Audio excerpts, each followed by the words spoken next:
بسم الله الرحمن الرحيم الحمد لله وكفى والصلاة والسلام على الحبيب المصطفى صلى الله عليه وعلى آله وسلم تسليما كثيرا رب اشرح لي صدري ويسر لي أمري واحلل عقدة من لساني يفقه قولي إخواني أخواتي Assalamu alaikum wa rahmatullahi wa barakatuhu. Que la paix d'Allah subhanahu wa ta'ala, sa miséricorde et ses bénédictions soient sur vous, mes frères et sœurs, partout dans le monde. Bonjour, mes frères et sœurs en humanité. Qu'Allah vous guide, mes frères et sœurs en humanité. Qu'Allah vous accorde les délices de la guidée de la foi musulmane, qui est la continuité de la foi chrétienne, qui est la continuité de la foi juive, et qui est la continuité de centaines de milliers et quelques d'autres prophètes qu'on ne connaît même pas, mais qui ont tous appelé au monothéisme pur, à l'adoration d'Allah subhanahu wa ta'ala et à la propagation du bien. Le bien, faites vraiment très attention à cette notion. Le bien, il peut être une chose pour moi, une autre chose pour toi. Mais il y a quand même un socle, un tronc commun qu'on peut tous développer, qu'on peut tous avoir, et autour duquel on doit, Inch'Allah, essayer de trouver un terrain d'entente commun et universel, quelles que soient nos différences, au niveau des principes, au niveau de la religion, au niveau des systèmes de vie, au niveau des systèmes de pensée. D'accord? Je compte sur votre ouverture, votre souplesse, votre tolérance, votre gentillesse, votre amour du bien, votre détestation du mal. Wallahi, je compte sur vous. Qu'Allah vous guide. Profession prédicateur. Profession prédicateur. Aujourd'hui, on voit beaucoup de prédicateurs. Par la grâce d'Allah subhanahu wa ta'ala. Il y a du bien, alhamdulillah. Il y a une renaissance, alhamdulillah. Il y a une renaissance islamique, alhamdulillah. Des jeunes, des moins jeunes, des vieux, des très vieux, ont répondu, ont entamé la réponse à une question. Quelle est mon utilité sur cette terre? Manger, boire, assouvir des plaisirs, aller aux toilettes, dormir et mourir. Ça, c'est le point commun de toutes les créations. Donc, alhamdulillah, il y a des gens qui ont répondu à cette question et qui se déploient comme ils peuvent avec leur côté humain. Ils ne sont pas des anges, ils ne sont pas des shayatines, ils sont des humains avec leurs forces et leurs faiblesses, avec leurs failles, avec leurs désillusions, avec leurs imperfections, avec beaucoup de choses qui caractérisent l'humain. Mais plus l'humain évolue vers la sincérité islamique, plus il se débarrassera, plus il se nettoiera par la grâce d'Allah subhanahu wa ta'ala de ses bassesses. Donc, profession prédicateur. Je ne critique pas pour le plaisir de critiquer. Je ne minimise pas le rôle de chaque frère et de chaque sœur qui se déploie, quel que soit l'outil ou le moyen qu'il utilise, mais je dois mettre en garde contre Shaitan, qui sait faire, et qui pourra te piéger à n'importe quel moment de ta vie. Sache mon frère, prédicateur, sache ma sœur, prédicatrice, sache tout être humain qui doit avoir en commun avec les prophètes et avec le prophète Muhammad sallallahu alayhi wa sallam l'amour du rappel, l'amour de la prédication, l'amour de propager le bien. Naam, inna Allah wa malaikatahu wa ahlu samawati wal ard والنمل وحتى الحوت ليصلون على معلم الناس الخير. Allah, ses anges, les créatures du ciel, les gens du ciel, et les gens de la terre, les créatures de la terre, les fourmis, et même les baleines, même les poissons dans l'eau, prient sur ceux qui apprennent le khayr aux autres, aux humains. Et tout peut être khayr, toute chose halal, toute chose bien, toute chose qui apportera la stabilité, la paix, le khayr, le birr, toute chose recommandable, te donnera un compte très plein de hasanat et de satisfaction d'Allah subhanahu wa ta'ala. Mais il y a une notion autour de laquelle nous devons tourner. Parce que on voit malheureusement une pipolisation des prédicateurs. On voit une starification. On voit la Star Academy des prédicateurs. La Prédicacadémie. On le voit chez les prédicateurs des pays musulmans, et on l'a vu, et on le sent, et on le ressent quand on voit quelqu'un. On peut sur un certain temps, voir un peu ses penchants vers le côté pipolisation. Chez des vieux, on le voit, des moins vieux, des jeunes, et des enfants. Actuellement, on le voit sur des enfants. Et tout pousse à ça. Le prédicateur, ou celui qui prêche, ou celui qui rappelle les gens au bien, souvent il ne le veut pas dans un premier temps, sauf quelques pervers. Il ne veut pas ce côté pipolisation, star. Mais aussi on le pousse. Je donne quelques exemples.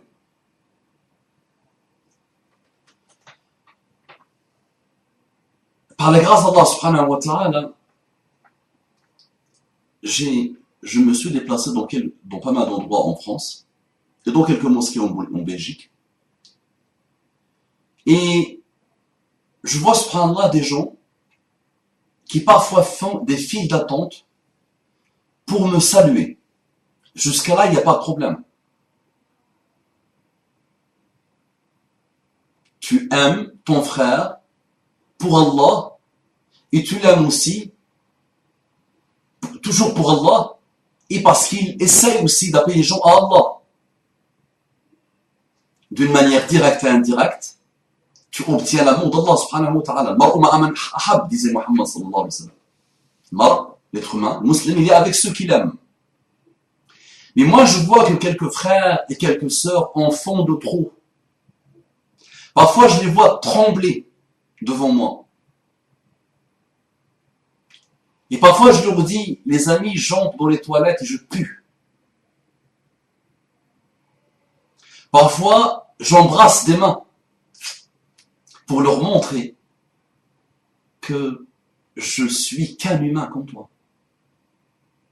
Et je peux rendre des comptes beaucoup plus que toi. Parce que tu me prends pour quelqu'un qui a un tout petit peu de science par rapport à toi. Donc c'est sain de me respecter et de m'aimer comme tu respectes tes frères et sœurs. Et c'est sain de m'aimer encore plus parce que tu aimes en moi le fait que je rappelle les gens à Allah. En moi ou un autre. Mais il faut se méfier de cette starification que tu fais toi, sans que tu te rends compte, et ce mal que tu fais à ton frère qui va petit à petit se gonfler d'orgueil, se gonfler de prétention et penser qu'il est quelque chose. Donc ça, je parle du côté de nos frères et sœurs. Je vois malheureusement sur Facebook des déclarations d'amour de femmes et de sœurs qui s'arrachent quelques-uns et qui font des déclarations directes d'amour. Pardon. Méfiez-vous, attention. Méfiez-vous. Wallahi, je vous le dis vraiment du plus profond de mon cœur. De ça, méfiez-vous de ça pour vous-même, parce que vous tombez rapidement dans les pièges de Shaitan, et vous faites tomber vos frères dans les pièges de Shaitan. Celui à qui tu fais des déclarations de l'amour, s'il ne se contrôle pas, s'il n'a pas la crainte d'Allah subhanahu wa ta'ala, il peut se trouver comme quelques-uns qui sont tombés dans la fornication après un passé de prédication, après un passé dans les mosquées, en tant qu'imam même. Donc méfiez-vous mes frères et sœurs. C'est très bien. ليس منا من لم يحترم من لم يوقر كبيرنا, disait Muhammad sallallahu alayhi wa sallam. Il n'y a pas parmi nous, il n'est pas musulman celui qui ne respecte pas le plus âgé. ومن لم يرحم صغيرنا, celui qui n'est pas tendre avec l'enfant, avec le moins âgé. ومن لا يعرف لعالمنا قدره, من لا يعرف لعالمنا قدره, et celui qui ne reconnaît pas, qui ne connaît pas le qadr, la valeur de celui qui a la science. Très bien, c'est ça.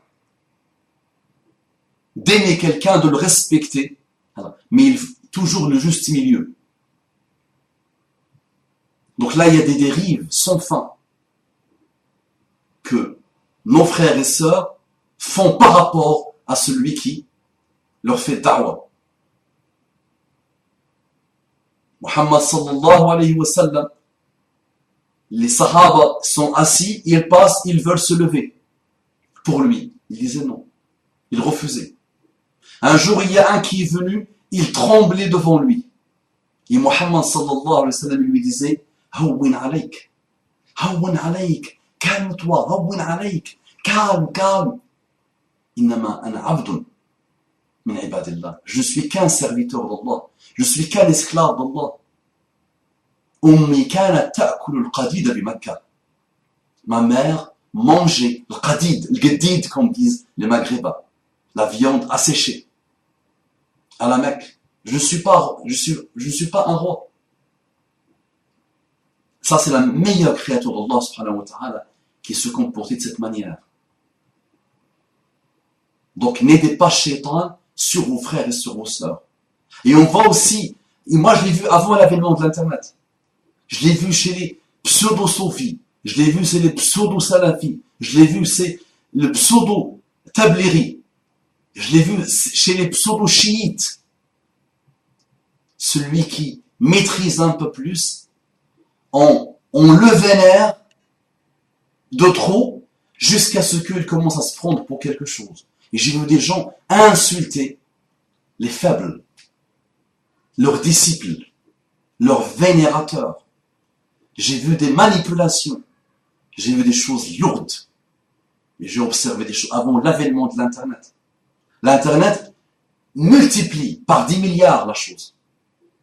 On entend, lui, il a plus de contacts Facebook que moi. Moi, ça fait 5 ans, 6 ans, 10 ans que je suis là. Comment se fait-il? On voit ce hassad.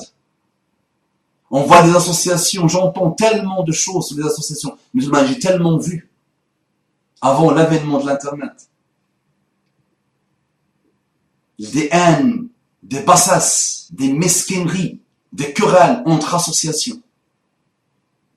J'ai vu des gens responsables qui, quand une mosquée invite telle personnalité, la personne envoie un mail pour mettre en garde contre la mosquée. Et le conférencier, le prédicateur ne vient pas, il fait confiance à cette personne qui a juste menti par jalousie.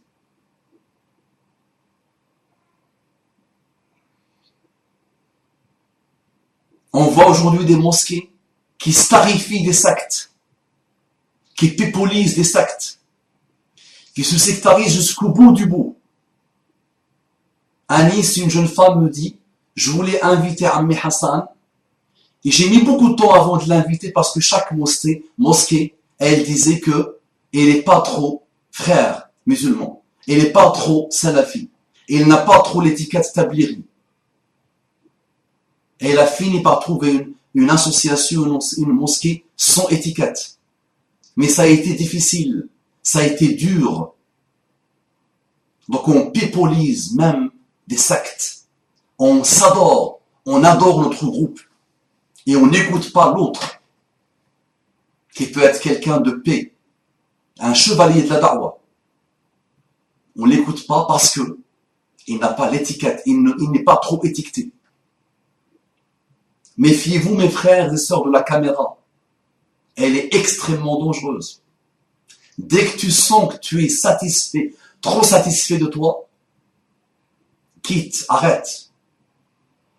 Et va apprendre les séances du cœur qui sont les plus importantes, qui ont transformé les Sahaba, qui ont transformé une génération qui est devenue par la grâce d'Allah subhanahu wa ta'ala la meilleure génération que l'humanité a connue. Méfiez-vous de nafs, méfiez-vous de shaitan. Mes frères, hommes, méfiez-vous des sœurs. Il y a une partie de nos sœurs qui sont des prédatrices. Elle te met dans sa tête, elle te veut. Donc elle va tourner autour de toi comme une folle. Mais attention, n'approche pas trop d'elle. Rappelle-toi du papillon qui tourne autour de la lumière et il ne sait pas que c'est la lumière qui va finir par le tuer. Je le dis à la femme et je le dis à l'homme. C'est la lumière, cette fausse lumière qui finit toujours par brûler le papillon. Méfiez-vous, mes sœurs, de vos shayatines. Méfiez-vous, mes sœurs et mes frères, de vos shayatines. Et je le dis à moi-même avant de le dire à tout le monde. Les lumières de la file d'attente, j'ai appris ça. Quand tu finis la conférence, tu observes pour voir il y a combien de personnes qui t'attendent. Sur Facebook, quand tu postes le message, tu vas attendre. C'est toujours bien de voir que le message intéresse la Ummah. Mais attention de vénérer le nombre de clics. De n'attendre que le nombre de clics. De ne faire le rappel que pour faire écouter aux gens ce qu'ils veulent écouter. Et laisser les plus grands sujets en dormance, comme a fait la Ummah sur 400 ou 500 ans. Comme ont même fait les plus grands ulama de la Ummah. Se sont concentrés sur des sujets qui sont tous importants, na'am, mais qui sont trop concentrés sur des sujets, sur le dos d'autres. Je voulais aussi parler de la rémunération des prédicateurs. Un qui arrive, un vieux qui arrive, il fait 10 minutes. 10 minutes de Coran. Avant les 10 minutes, il veut un hôtel 5 étoiles, il veut un poisson particulier, il veut la clé, il fait des caprices, il fait, et jusqu'à là, ceux qui l'ont invité ont supporté, ont essayé de trouver des excuses. Mais il fait 10 minutes de Coran, de lecture de Coran, et il demande 2000 €. Ça veut dire qu'il est beaucoup plus riche que Sarkozy. Quand tu divises 22 000 € de Sarkozy pour connaître combien il touche par 10 minutes, c'est pas possible. Nous connaissons des conférenciers qui ne bougent pas de chez eux, qui ne bougent pas. C'est même pas la peine de discuter avec lui. S'il n'y a pas 500, 700, un peu moins, euros. Au plus. Et là, on ne sait plus pourquoi on fait da'wah. Ce n'est pas haram, ce n'est pas interdit, ne me faites pas dire ce que je ne dis pas. Que une personne qui travaille dans l'horizon de la da'wah touche de l'argent. C'est pas haram, les savants ont donné les fatwas, c'est halal, il n'y a pas de problème. Mais quand la niyya se mélange, quand tu ne sais plus pourquoi tu fais la chose, et quand tu n'es plus utile que si on te donne de l'argent, quand tu ne donnes que s'il y a de l'argent. Attention. Wallahi, c'est un conseil que je me donne à moi-même d'abord et que je donne à mes frères et sœurs. Il y a des sœurs dans la da'wah qui sont devenues folles malheureusement, tellement l'orgueil les a habitées. Et il y a des hommes aussi, et malheureusement l'internet, la caméra, la facilité de la caméra, la facilité de aujourd'hui, tout le monde est un journaliste ambulant. Tout le monde est une télévision ambulante. Mais méfiez-vous des lumières de la caméra. Méfiez-vous des lumières des applaudissements. Méfiez-vous même des takbir, Allahu Akbar. Parce que ça peut jouer sur ton nafs et te rendre très très bas. Et te faire évoluer vers la chose qui a fait sortir Shaitan, qui est mouahid. Shaitan est mouahid. Il est monothéiste, Shaitan. Il jure par la puissance d'Allah subhanahu wa ta'ala. Il a souvent prétendu dans le Coran qu'il craint Allah subhanahu wa ta'ala, qu'il a peur d'Allah subhanahu wa ta'ala. Mais ces trois mots, l'orgueil, ana khayrun minhu, moi, je suis meilleur que lui. Trois mots l'ont fait sortir éternellement du paradis et l'ont fait installer éternellement en enfer. Attention, l'orgueil. Attention, l'orgueil de la Star Academy de la Da'wah. أقول قولي هذا واستغفر الله لي ولكم فاستغفروا انه كان غفارا رحيما. اللهم اخلص نياتنا، اللهم اخلص نياتنا، اللهم اخلص نياتنا، اللهم بارك في اعمارنا، اللهم بارك في اعمالنا، اللهم بارك في ارزاقنا، اللهم بارك في صحتنا، اللهم بارك في ابنائنا، اللهم بارك في ذرياتنا، اللهم بارك فينا وفي اخواننا وفي اخواتنا، اللهم ردنا اليك ردا جميلا، اللهم اجعلنا ممن يستمعون القول فيتبعون احسنه، اللهم اجعلنا ممن يستمعون القول فيتبعون احسنه، اللهم اجعلنا ممن يستمعون القول فيتبعون احسنه، اللهم ارنا الحق حقا وارزقنا اتباعه وارنا الباطل باطلا وارزقنا اجتنابه. ربنا آتنا في الدنيا حسنة وفي الآخرة حسنة وقنا عذاب النار. رب اغفر لي ولوالدي ولمن دخل بيتي مؤمنا وللمؤمنين والمؤمنات ولا تزد الظالمين إلا تبارا. رب اجعلني مقيم الصلاة ومن ذريتي ربنا وتقبل دعاء. رب اجعلني مقيم الصلاة ومن ذريتي ربنا وتقبل دعاء. رب اجعلني مقيم الصلاة ومن ذريتي ربنا وتقبل دعاء. وصل اللهم وسلم وزد وبارك على سيدنا محمد وعلى آله الطيبين الطاهرين. سبحان ربك رب العزة عما يصفون وسلام على المرسلين والحمد لله رب العالمين. Je compte sur vous pour partager le rappel. Partagez le rappel en faisant la bonne niya qu'il serve aussi à vos frères. Pensez à vos frères et à vos sœurs. Si vous avez pensé que le rappel vous a servi, sachez qu'il peut servir à d'autres. Et mets-toi dans le verset d'Allah qui dit « Rappelle car le rappel profite aux croyants ». Donc propage, partage, ça ne te coûte rien. Facebook ne va pas porter plainte contre toi. Si tu partages, ose partager. Ose, s'il te plaît. Qu'Allah te bénisse, qu'Allah nous guide. N'oublie pas dans vos doigts. Allahumma ya Rabbi akhlis niyatina, Allahumma akhlis niyatina, Allahumma akhlis niyatina. Assalamu alaikum wa rahmatullahi wa barakatuh.